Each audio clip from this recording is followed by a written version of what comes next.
Ina mana, ina iwi, ina hoewha, tēnā koutou katoa. In the language of the Indigenous people of Aotearoa, New Zealand, my country, I would like to acknowledge the traditional owners of this land, past and present, as well as the APNA who supported me to come, but also everyone who the Four Winds has brought together. I think it's really important that we also think about the importance of everybody in the room and the way that you've travelled. So my name's Lesley, and I was introduced in my previous job that I had as to last Friday, and I've been in a new job as of Monday. I had one day of orientation, a day off, hopped on a plane and came here to be the odd Kiwi from across the shores. But I'm presenting this paper on behalf of myself, Mandy Bevan, Debbie Davies, and our little research team. So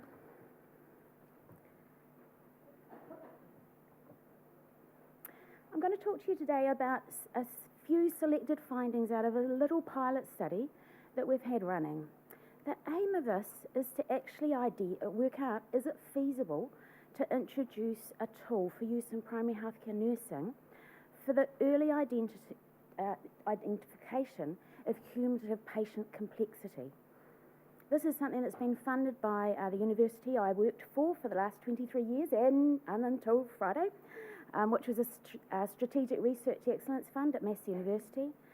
And we have a great little team of people. So we have Don Bacon, who's a clinical psychologist, Mandy Bevan, who's a charge nurse of our district nursing service, Debbie Davies, who's an executive director in our cluster in the local service, primary healthcare services, Claire Minton, who's a nursing lecturer at Massey University, Paul Cooper, who's an acute care GP, and Adele Burquist, who's a whanawara navigator who works in one of our iwi collectives.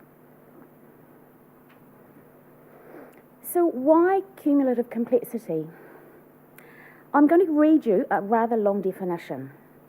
So cumulative complexity is defined by Peake, Baird and Coleman in 2009 as interference with standard care and decision making by symptom severity or impairments, diagnostic uncertainty, difficulty engaging care, lack of social safety or participation, disorganisation of care, and difficult patient-clinician relationships. It's a really complex definition all by itself. So we've used that as a starting point. But if we look in the literature, you can see that over time we've had a real progression from the idea that we look at single conditions. So we go diabetes, tick. And I know in New Zealand we had terrible names some time ago for nurses who worked with people with diabetes that were things like a diabetes mobile nurse. Really odd names that were connected to diseases specifically, not illnesses, the way the person experiences them, but diseases. So over time we've gone from single diseases to looking at comorbidities. And then we've got really excited about multimorbidities. And now we've got to cumulative complexity because we actually know that it's a multifaceted concept and it's a multifaceted condition and it's not about disease. So it's about shifting from a disease focus to a holistic person-centred approach. We know that we've got a number of demographic transitions that we constantly need to think about. Our populations are changing, so we have ageing populations in some components. And in the region I work in, we've got pockets of over 65-year-olds. We've got pockets of high levels of deprivation. We've got pockets of refugees. We've got pockets of young people. We have a university. So we have these pockets all around the place. But when we think about demographic transitions, the key ones are ageing populations, chronicity, and quality of life issues, especially for older people. We also know that we've got the clear identification of those real patient burdens associated with having conditions. And it's not just the condition itself, it's actually the involvement with health services that creates most of the burden for people. And we know that people that we call complex are ones that challenge our models of providing care and are the ones that are often called difficult, hard to reach, hard to manage, really frustrating. So there are confusions and frustrations on all sides. The reason why I got really interested in this is because I've been involved for the last 3 years on a project in relation to primary healthcare nursing integration, which started off with us looking how did we get district nurses who were employed by secondary services in the main to be working much more closely with other nurses working in primary healthcare. So we've been pushing them from having a focus of being linked to a hospital and the nurse with a car associated with a hospital to being part of the patient's healthcare home in the community. And I, as a nosy nurse, spent numbers of days actually going out and spending time working with nurses, district nurses, palliative care coordinators, practice nurses, long-term condition nurses. And one of the things that came through was how clearly people constantly talked about the complexity. This was all about complexity. The things that they were struggling with were patients that had just complex worlds. The things they were struggling with were the complex health services as well. So I decided as a former researcher that we'd do some research. So we've been doing a little realist qualitative research project. We've had a number of phases where we've looked at literature, we've had all the approvals granted. We then went out and did some interviews, and I thought we'd probably get about 20 nurses, but actually we had 32 that came to our focus groups. We did provide lunch. Nurses do quite a bit for lunch in the middle of a working day, but they were actually really fascinated in what we could do. And we then had some group analysis, and we've got to the stage at looking at some newer tools. We started at looking at some international tools. In the main, those tools were actually medically based, and we were really saying, is it viable to look at these in a different situation? So today the key thing I'm going to talk about is what did nurses describe as patient complexity? One of the questions we said was, talk to us about your complex patients. And so we had 4 key things that emerged. One of them was that complexity and cumulative complexity was now the work of primary healthcare nurses every day. This is the sort of thing that you are trying to cope with in systems that often are not designed for it, so such as a 10-minute appointment or a 2-minute phone call. And so the nurses were able to describe complex patients in relation to a number of things. There was the odd patient that had a real complex one-off thing, like a really complex wound, otherwise was fit, healthy, well. But actually, usually it was that they had a complex wound plus. So we got all these pluses added. For example, there was the multi-morbidity that comes with needing multiple services. And we know that how many of our health services are siloed. There was the polypharmacy that came with that. There was the fact that then you had to navigate all of these services. And it was all of that combined. It's like a terrible synergy that adds up to being considerably more than what you started with. The other thing was all of the other factors. And so it was the other factors that related about socio-economics, about the real need and our gaps in our services for mental health support in the community, and need for social workers to be based with in primary healthcare situations. It's really hard in New Zealand to get hold of a social worker if you have somebody that has low to medium level anxiety.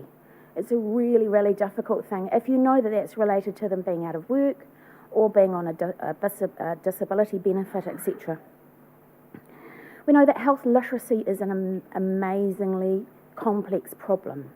And when you look at the need for health literacy, when somebody is experiencing a complex problem and their world is complex, then that understanding of how do you navigate our really complex health services requires a really high level of health literacy. And I have to say, recently using the health system, I failed completely. And it's like, how can I get it so wrong when I know the system? I didn't know where to go in the middle of the night, and it was like, oh, I should have known, but actually I was sick. I couldn't work it out. So that was about the work of nurses. The next one was about service models and care approaches.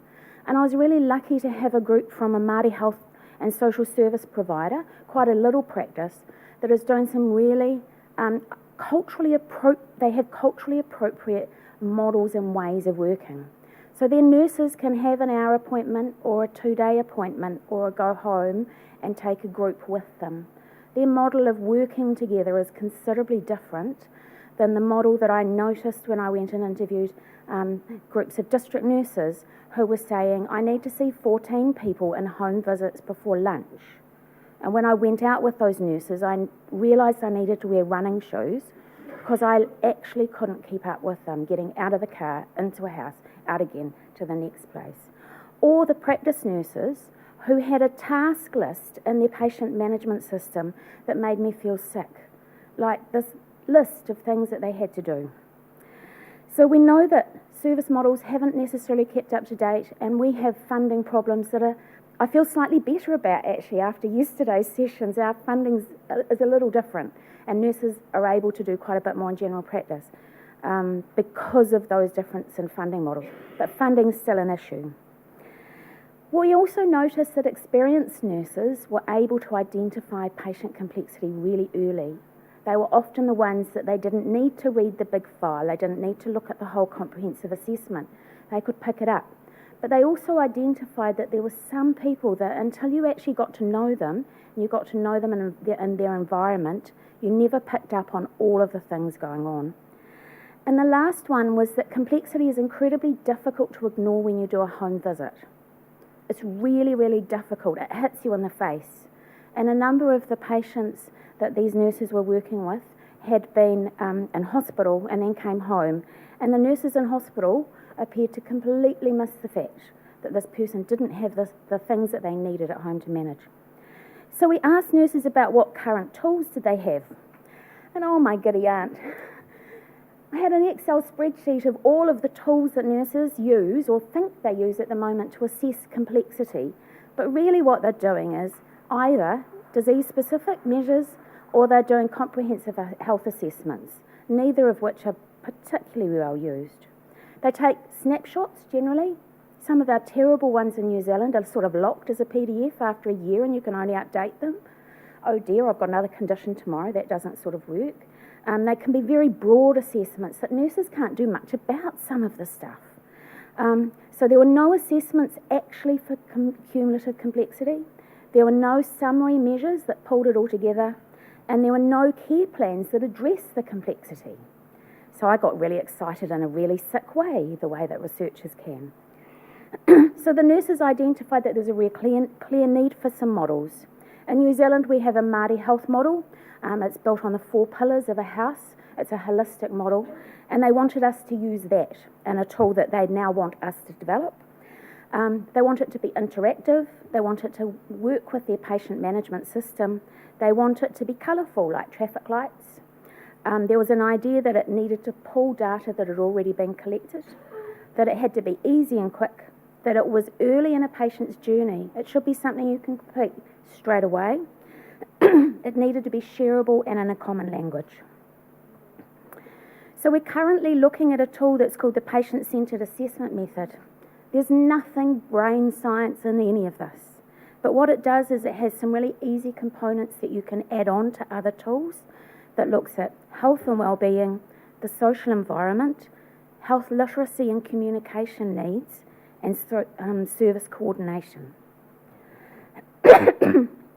So, in conclusion, we have made some really good progress in exploring what is cumulative complexity in primary healthcare, and identifying the way in which nurses work in a very high level in terms of trying to manage this. We've been able to reinforce the way in which primary healthcare nurses are dealing with patient complexity on a daily basis, and we will be writing it up quite soon. If you'd like any more information on this, please feel free to contact me. So, nō reira, tēnā koutou, tēnā koutou, tēnā koutou katoa, and thank you all for listening.